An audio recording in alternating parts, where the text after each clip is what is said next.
लतिका ने अपने पति पर जादू करवाकर उसे अपने कब्जे में कर लिया और जब विवेक रात को घर आता तो वो उसे कहती, तुम्हारी माँ और बहनें मुझ पर बहुत जुल्म करती हैं। तो विवेक गुस्से में आकर अपनी बहनों को मारने लगता और जब माँ छुड़ाने लगती तो उन्हें भी मारने लगता। तो एक दिन उसके मामा को पता चला तो वो उसकी माँ और बहनों को अपने साथ ले गए। तो विवेक बोला, अभी नहीं, यहाँ वापस मत लाना। और अगले दिन लतिका ने अपने घर वालों को बुला लिया और वो सब विवेक के घर रहने लगे और उसके पैसों पर अय्याशियाँ करने लगे और फिर विवेक को मारने का प्लान बनाने लगे। तो विवेक को पता चल गया और जैसे ही रात को सब सो गए, अचानक सबके रोंगटे खड़े हो गए जब विवेक ने सांपों से भरा बॉक्स लतिका ने हाथ में पकड़े हुए पर्स में से पूरे 20,000 निकालकर सामने बैठे बाबा जी की ओर बढ़ाए।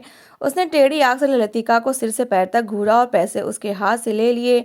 ये तावीज़ ले जाओ, 3 दिन तक पति को उसके पानी से चाय या कोई मीठी चीज़ बनाकर खिलाओ, तुम्हारे काबू में आ जाएगा। बाबा जी की बात पर लतिका का खुशी से दिल खिल उठा।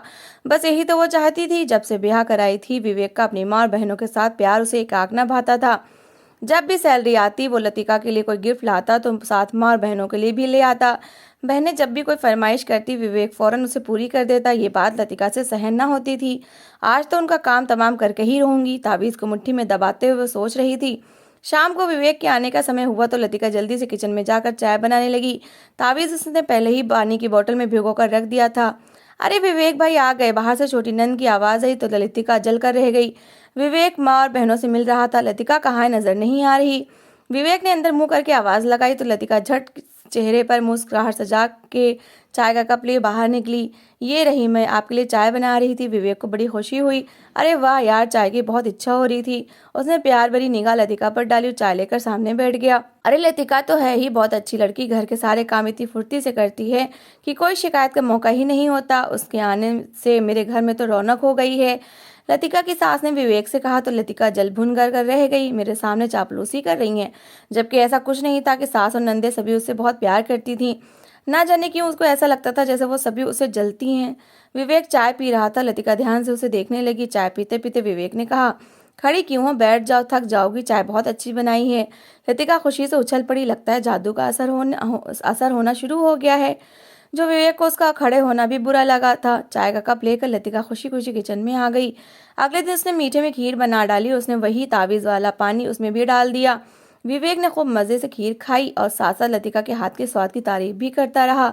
लतिका का दिल उछल रहा था कि तावीज़ अपना असर दिखा रहा है। 2 दिन बाद उसने सोचा, चेक करती हूँ कि जादू का असर हुआ भी है या नहीं। उसने विवेक से शॉपिंग के लिए 10,000 मांगे। हालांकि उसे पता था कि विवेक की सैलरी आए हुए 20-25 दिन गुजर चुके हैं और महीने के आखिरी दिन उसके लिए थोड़ा कठिन होते थे। मगर लतिका की बात पर विवेक कुछ देर सोचता रहा। वैसे तो मेरे पास इस समय पैसे नहीं हैं, लेकिन अब मेरी प्यारी पत्नी ने पैसे मांगे हैं तो देने तो पड़ेंगे ही, इसलिए ये लो। ये मैंने रेनू की कॉलेज की फीस के लिए रखे थे, लेकिन जाओ तुम इससे शॉपिंग कर लो। विवेक ने पैसे लतिका की तरफ बढ़ाए तो लतिका को यकीन ना आया।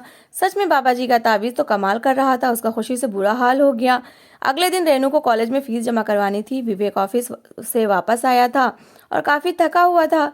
तब भी रेनू आ गई। भैया कल मेरी फीस जमा करवाने का आखिरी दिन है, मैं आपको बताना भूल गई थी, आप मुझे पैसे दे दें। रेनू की बात पर विवेक पहले किसी बात पर झुंझलाया हुआ था, चिढ़ गया।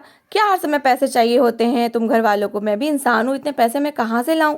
मामूली सी नौकरी है, इस घर से जितना कमाता हूँ इस सब घर में दे देता हूँ, पर समझ नहीं आता तुम लोगों को तो यूँ लगता है जैसे मेरे पास कोई खजाना है। विवेक ने रेनू को अच्छी खासी बातें सुना डाली। वो हक्का बक्का भाई का चेहरा देखने लगी।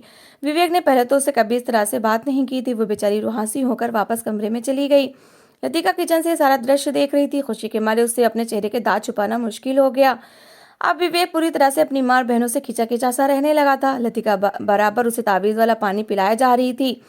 विवेक को अपनी माँ और बहनों के उठने बैठने चलने फिरने हर काम में कीड़े नजर आने लगे। वो बेचारियां परेशान थी कि आखिर विवेक को क्या हो गया है। लतिका ने सोचा ताबूत में आखिरी कील ठोक देना चाहिए। वो मौके का इंतजार करने लगी और मौका उसे जल्दी मिल गया। एक दिन सास की तबीयत थोड़ी खराब थी। उसने लतिका को आवाज देकर बुलाया, बेटी मेरे पेट में दर्द है, आज कुछ भारी खाने को मत बनाना, ऐसा करो खिचड़ी बना लो, आसानी से भी बन जाएगी, तुम्हें भी ज्यादा परेशानी नहीं होगी। रात को विवेक आएगा तो अपने लिए कुछ बाहर से ले आएगा। लतिका मक्कारी से मुस्कुराई और जी माँ जी कहकर किचन में चली गई। किचन में जाते उसने खिचड़ी बनाई, मगर जानबूझकर खिचड़ी में अच्छा खासा तेज नमक कर दिया। जब उसने खाना डाइनिंग टेबल पर सबके सामने रखा तो सास ने खाती अचानक कहा, अरे लतिका, नमक देखकर नहीं डाला था क्या, बहुत तेज है। सास के स्वर में ऐसी कोई गुस्से वाली बात नहीं थी, लेकिन लतिका ने अचानक सामने पड़े बर्तन उठाकर नीचे फेंके और रोने लगी। गलतियां इंसानों से होती हैं माँ जी, मैं भी एक इंसान हूँ। अगर नमक तेज हो गया है तो आप मुझे इतनी बातें तो ना सुनाएं। अगर आपकी बेटी से ऐसा हो जाता तो क्या आप उसे भी इस तरह कहती? सास हक्का बक्का लतिका का मुंह देखने लगी। बेटा, मैंने तो ऐसा कुछ भी नहीं कहा, सिर्फ पूछा ही है, सास ने कहा। मगर लतिका और ऊंचा ऊंचा चिल्लाने लगी। हाँ, मैं तो इस घर की नौकरानी हूँ ना, सारा दिन काम काज करती हूँ, पागलों की तरह आप सबके लिए खाने बनाती हूँ, और खाने में थोड़ी सी कमी निकल आए तो आप लोग मेरे माँ बाप तक को गालियां देने पर उतर आते हैं। सास फटी फटी आंखों से लतिका को देखने लगी, जो अपने खेल को अब आखिरी रंग देने वाली थी, और एकदम अपनी जगह से उठी और लपक कर सास के पास आई। हाँ हाँ, आप तो यही चाहती हैं ना कि मामूली बातों पर आप मुझे मारे पीटे, मारे, मुझे मारे। लतिका ने सास का हाथ पकड़ा और जोर जोर से अपने चेहरे के ऊपर 2-3 बार थप्पड़ लगा दिए। वो बूढ़ी औरत परेशान सी हो गई। क्या हो गया लतिका, क्या पागल हो गई हो? उन्होंने लतिका को पीछे जोर से धक्का दिया तो वो लड़खड़ाकर नीचे जा गिरी। जब उसने और जोर जोर से रोना शुरू कर दिया, सास हैरान परेशान थी कि आखिर आज ये लतिका को क्या हो गया है। उसके बदले स्वभाव को तो वो काफी दिनों से देख रही थी, मगर उन्हें आज की ये हरकत समझ नहीं आ रही थी। वो बेचारी खामोशी से उठी और अपने कमरे में चली गई। लतिका मुस्कुराती हुई जमीन से उठी और जल्दी जल्दी खाना समेटने लगी। विवेक के आने से पहले उसने सारा खाना बर्बाद कर दिया और किचन से चिमटा लेकर चूल्हे पर अच्छी तरह से गर्म किया। उसके बाद उसने इस चिमटे से अपने शरीर पर दागने के कई निशान बनाए। अपना सर जोर से दीवार पर दे मारा तो उसका माथा एक जगह से फट गया और वहां से खून निकलने लगा। लतिका ने अपने शरीर पर मारपीट के कई निशान भी बनाए। दर्द तो हुआ, मगर वो खुद को आईने में देखकर मुस्कुराने लगी। आज तो पता चल ही जाएगा कि विवेक के दिल में मेरी जगह है या अपनी माँ और बहनों की। रात हुई तो विवेक थका हारा काम से वापस आ गया। लतिका तो दोबारा अपने कमरे से ही ना निकली। विवेक कमरे में गया तो वो बेड पर लेटी बुरी तरह से सिसकियां भर रही थी। विवेक बेचारा परेशान हो गया। क्या बात है तेरी लतिका, तुम रो क्यों रही हो? घर में भी खामोशी से है, कुछ हुआ है क्या? विवेक के सवाल पूछने की देर थी।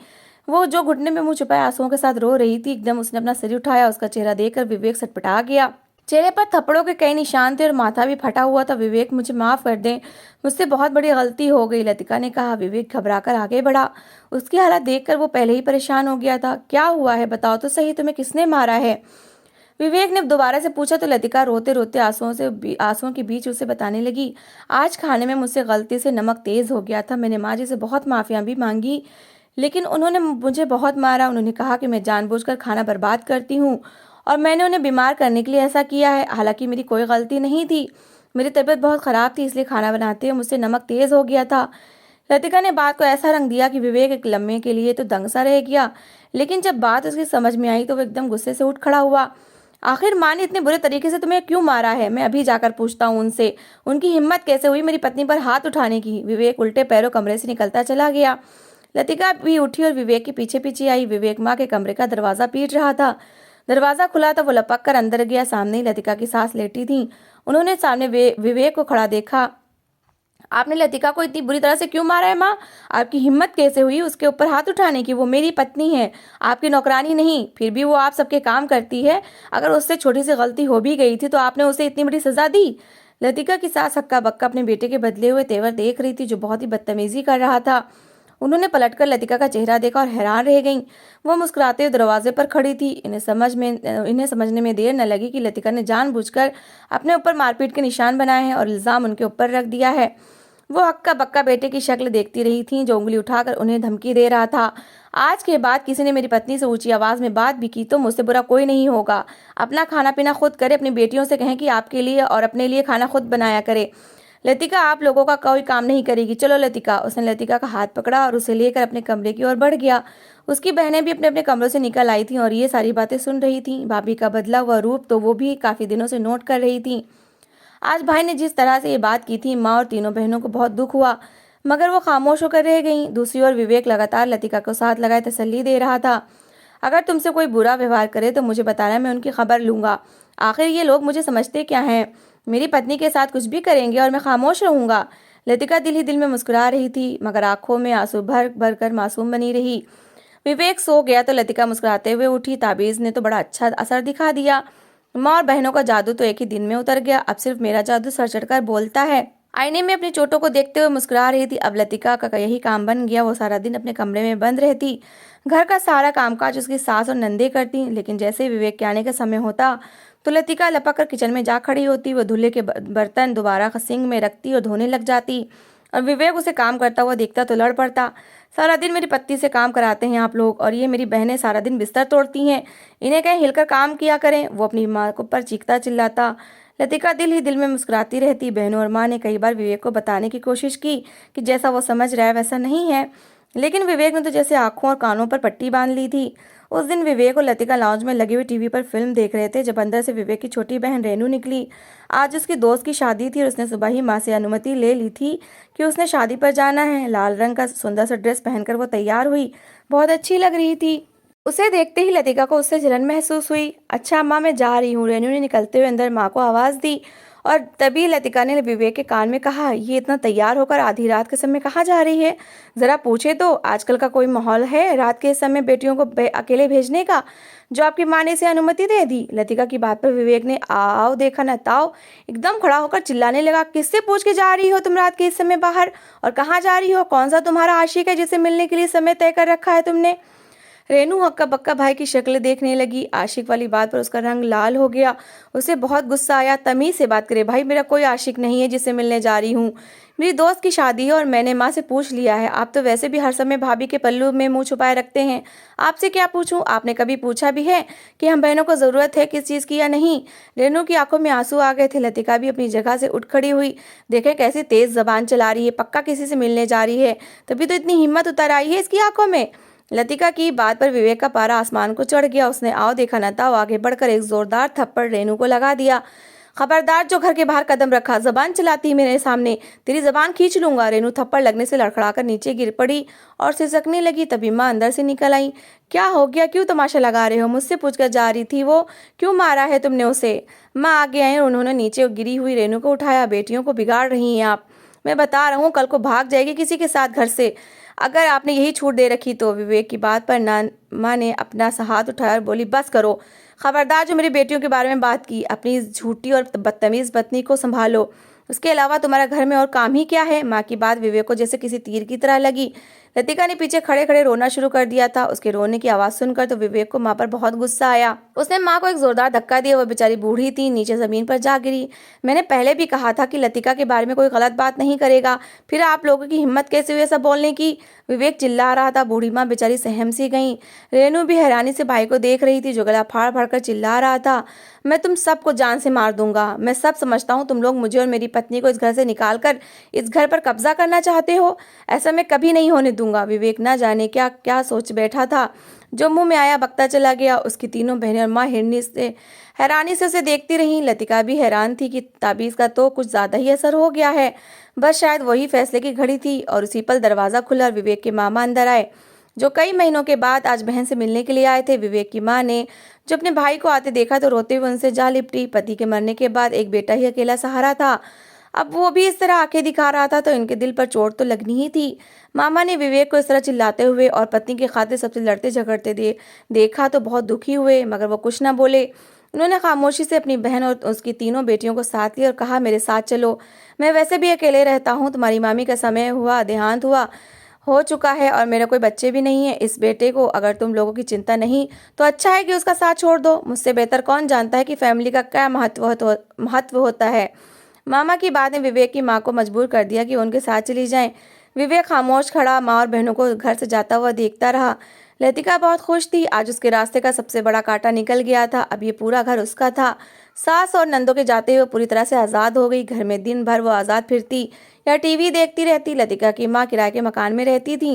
एक दिन लतिका ने माँ को फोन किया तो लतिका की माँ कहने लगी, अमीर घर में तेरी शादी क्या की थी, तू तो माँ को बिल्कुल ही भूल गई, कभी 4 पैसे ही भेज दिया कर। उन्होंने शिकायत की तो लतिका शर्मिंदा सी हो गई। हालांकि वो हर महीने माँ को चोरी छुपे पैसे भेजा करती थी। उसने माँ को बताया कि उसने किसी तरह अपनी सास और नंदों को घर से निकलवा दिया है। लतिका की माँ बड़ी खुश हुई। अरे इतने बड़े घर में अकेली रहकर क्या करेगी, शर्म नहीं आती? मैं और तेरी बहनें यहाँ इस छोटे से घर में सड़ रही हैं, हमें ही वहाँ बुला ले, लतिका की माँ ने कहा। तो लतिका को आइडिया आया, ये तो बड़ी अच्छी बात है, उसका अकेलापन भी दूर हो जाएगा। अगले दिन ही लतिका की माँ सारा सामान बांधकर लतिका के घर आ गई। लतिका की 3 बहनें, जिनमें से बड़ी दोनों शादीशुदा थीं, अपने पतियों के साथ पूरा सामान लेकर विवेक के घर आ गईं। सबके सब सिर्फ खाने पीने के शौकीन थे। उनके आते ही लतिका उन पर पानी की तरह रुपया बहाने लगी।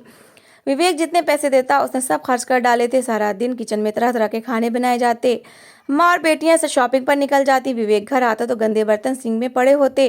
खाने को कभी कुछ होता और कभी ना होता। घर में अलग तरह की वीरानी होती। उसको दिल को कुछ होने लगा। एक और अजीब बात ये भी हुई कि उसके दिल में अजीब सी बेचैनी रहती थी, जिसके कारण वो एक बाबा के पास चला गया। बाबा ने कुछ मंत्र पढ़ने को कहा। विवेक ने उन मंत्रों का जाप करना शुरू किया तो उसे बहुत सुकून मिलने लगा। यूं लगा जैसे उसका दिमाग किसी ने भारी पत्थर से नीचे दबा कर रखा था, जो अब आज़ाद हो रहा है।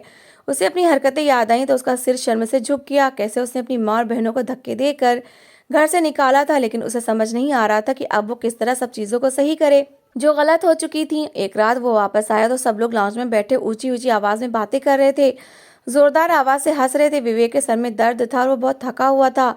उसके सामने नजर दौड़ाई उसने। लतिका अपने एक जीजा के साथ एक छोटे से सोफे पर बैठी थी।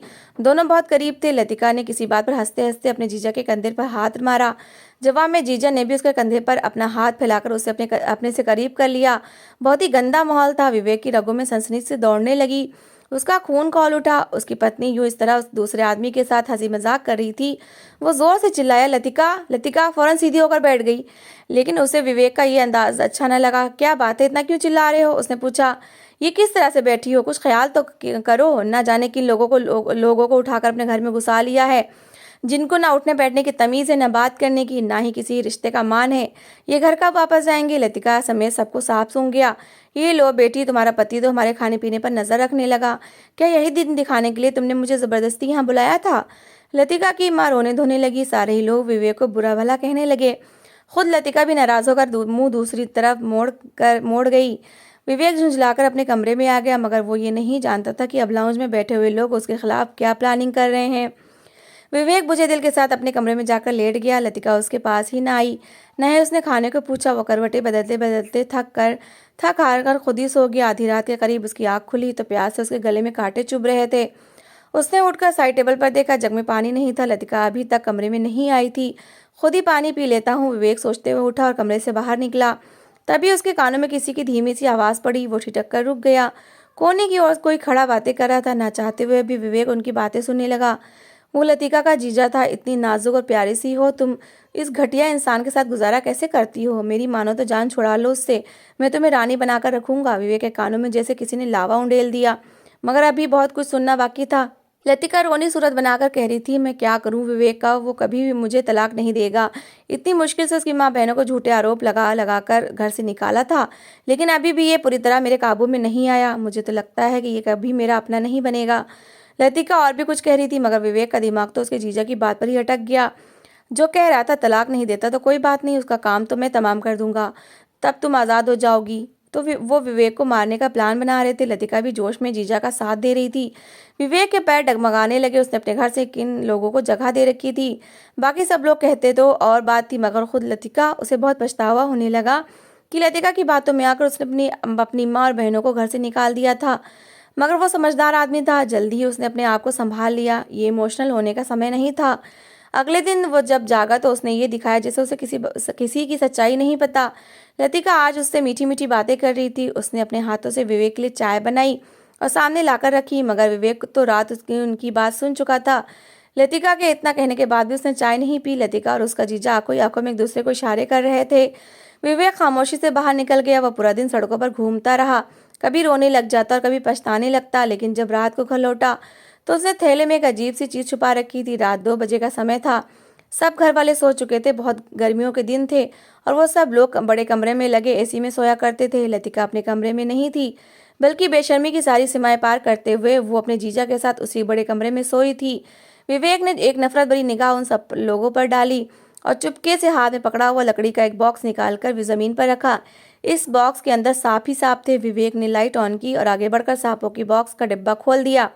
रोशनी सबकी आंखों में पड़ते ही सब लोग जाग गए। उन्होंने जो रेंगते हुए कई सांप अपनी ओर बढ़ते देखे तो कमरा चीखों से गूंज उठा। सबके सब चीखों पुकार कर रहे थे, मगर विवेक ने बाहर निकलकर दरवाजा बंद कर दिया। अंदर तो कोई भूचाल आ गया था और सब लोग एक दूसरे के ऊपर चढ़ते दरवाजे से बाहर निकलने की कोशिश कर रहे थे। लतिका चीखते हुए विवेक से माफिया मांग रही थी, मगर विवेक का उसे माफ करने का कोई इरादा नहीं था। वो बाहर खड़ा मुस्कुरा रहा था।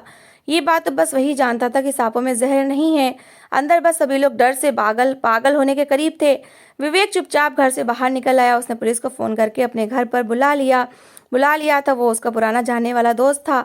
पुलिस के सामने विवेक ने लतिका को तलाक की नोटिस दे दी। वो फटी फटी आंखों से विवेक को देखती रही। वो तो उसकी दौलत और जायदाद भी हथियाने के चक्कर में थी, मगर तलाक देते ही विवेक ने उसका हाथ पकड़ा और उसे घर से बाहर निकाल दिया। बाकी के सभी लोगों को डंडा मारते पुलिस ने घर से बाहर निकाल दिया। सुबह का उजाला होने लगा। विवेक मामा के घर पहुंच गया। माँ और बहनों को देखते ही वो खामोशी से माँ के पैरों पर गिर गया। वो समझ गई कि शायद उसे लतिका का असली रूप दिख चुका है। विवेक ने उनसे माफी मांगी। आखिर वो एक माँ थी, वो कब तक बेटे से नाराज रह सकती थी। उन्होंने विवेक को माफ कर दिया। वो अपनी तीनों बहनों और माँ को लेकर घर वापस आ गया। उसे यूं लगा जैसे अब उसने अपनी जिंदगी में एक बहुत बड़ी मुसीबत से मुक्ति पा ली है। तो दोस्तों, इस कहानी को लेकर आपकी क्या राय है, कमेंट बॉक्स में ज़रूर बताएं। और अगर आपको हमारी आज की कहानी अच्छी लगी हो तो प्लीज़ लाइक ज़रूर करें। अगर आपने अभी तक हमारे चैनल को सब्सक्राइब नहीं किया तो ज़रूर कर लीजिए। तो मिलते हैं ऐसी ही एक मोटिवेशनल कहानी के साथ। Thanks for watching.